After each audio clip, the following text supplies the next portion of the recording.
ইব্রাহিম আলাইহিস সালাম কি প্রথম কাবাঘর নির্মাণ করেছেন? এটাই সবচেয়ে বিশুদ্ধ মত, এটাই সবচেয়ে বাকি যে সমস্ত রেওয়ায়াতগুলি আছে এগুলিকে শুদ্ধ বলা যায় না, রেওয়ায়াতগুলি শুদ্ধ না। একমাত্র বিশুদ্ধ মত হচ্ছে এটাই যে ইব্রাহিম আলাইহিস সালাম প্রথম তৈরি করছেন।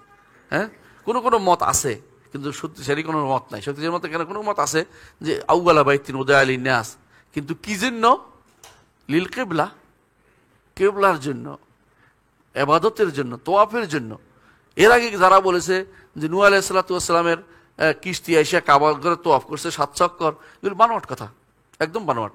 এবং যারা বলে যে আদম আলাইহিস সালাম তিনি আইসা এখানে এখানে ঘুরছে এবং এই জন্য আরাফাতে পরিচয় হয়েছে, তুমি তো মানে চিনি মনে হয়। হ্যাঁ, আদমে বলছে আর কি হাওয়ার তোমার চিনা লাগে, হ আপনারা তো চিনা মনে হচ্ছে। এই জাতীয় কথাগুলো হচ্ছে গল্প, বুঝছেন তো, এগুলো সত্যতা নাই। একজনের শ্রীলঙ্কা ফাটাইছে, একজনের জিদ্দা ফাটাইছে, এটা বিশ্বাস করার কথা?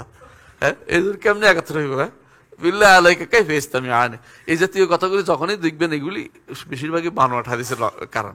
এগুলি কিছু একজন ওখানে পাঠাচ্ছে, একজন এখানে হচ্ছে। হ্যাঁ, তো এই দুনিয়া কেমন তারা শায়ের করলো কি করে? হ্যাঁ, মানলাম যে ভিতরে নদী ছিল না, কিন্তু বেশ দূর তো ছিল তো। হ্যাঁ, আল্লাহ তাআলা তিনি রহমান রহিম, শাস্তি হিসেবে তো দুনিয়াতে পাঠান না, সুতরাং দুইজনকে দুই জায়গায় কেন পাঠাবেন? এই জাতীয় কথাগুলো বিশ্বাস করবেন না। হ্যাঁ, হতে পারে তিনি আদম পিঠে ওখানে দুইজনে পাঠাইছেন, হতে পারে জিদ্দাতে কবর একটা আছে বড়, কারণ সবাই মিলে কয় এটা দাদির কবর, মানে হাওয়ার কবর, এটা বিশাল এরিয়া দিয়ে পালাই রাখছে। তোমার কে জানাইলো এটা দাদির কবর? এটা বলতে হবে তোমাকে। রসুলের যুগে থাকে রসুল বলতেন না একবারও যে দাদির কবর আছে কিন্তু আমার, বলতেন না একবার? কয় না কিন্তু। এর অর্থ হচ্ছে আপনি বসে বসে দাদির লম্বা কবর পাইলে দাদির কবর বানাইবে, ঠিক না? আর এখানে দেখছি লম্বা কবরটা হুদের কবর, তোমার কে জানে এটা হুদের কবর? তোমার বলতে হইব, মানে মনে করছে লম্বা কবর তো আর কওমে আদ সবচেয়ে লম্বা ছিল, সুতরাং এটা হুদের। আর এটা কওমে আদের কারো কবর তো হইতে পারে, কাফেরের কবর তো হইতে পারে। একমাত্র মুহাম্মদ রাসূলুল্লাহ সাল্লাল্লাহু আলাইহি ওয়াসাল্লাম কবর ছাড়া জগতের কোনো কবর চিহ্নিত নাই। মনে রাখবেন, কেউ যদি বলে এখানে কবর ছিল, মিথ্যা কথা বলছে। যেই ব্যক্তি বলছে হ্যাঁ তথাকথিত পাগড়িওয়ালা কি বলছে যে কাবার চারপাশে কবরে ভর্তি, মিথ্যা কথা বলছে। কাবার চারপাশে কোনো কবর নেই, কোনো কবর নেই, ছিল মাটি হয়ে গেছে বহু আগে। কারণ আপনারা ভালো করে জানেন কাবার চারপাশে এই রেওয়ায়াতগুলো একটাও শুদ্ধ না। এগুলি আনছে কারা? যারা ইতিহাস লেখে। ইতিহাস যারা লেখে তারা দুনিয়ার হাব জাব সব লেখে, যেগুলো দুনিয়াতে কোনো দলিল মতো নাই। এরা লিখতেছে কাবার, যে ব্যক্তি কাবার, আমি যদি কোনো একটা কথার কথা এই মসজিদের বর্ণনা দিতে যাই তো লাইট এটা বানাই ফেলবো, যে বিশাল লাইট, এটা তো সূর্যের মতো আলো, বানাই ফেললে কি এটা শুদ্ধ হয়ে গেছে নাকি? মানে এটা হলো যে কোনো জিনিসকে প্রশংসা করতে লাগলে অনেক কিছু লেখে।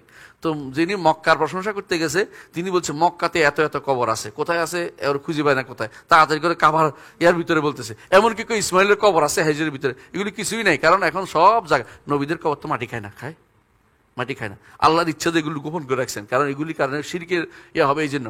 আর যদি কোনো এগুলি থাকতো তাহলে কাবার চারপাশে এখন বহু খোদাই হয়েছে।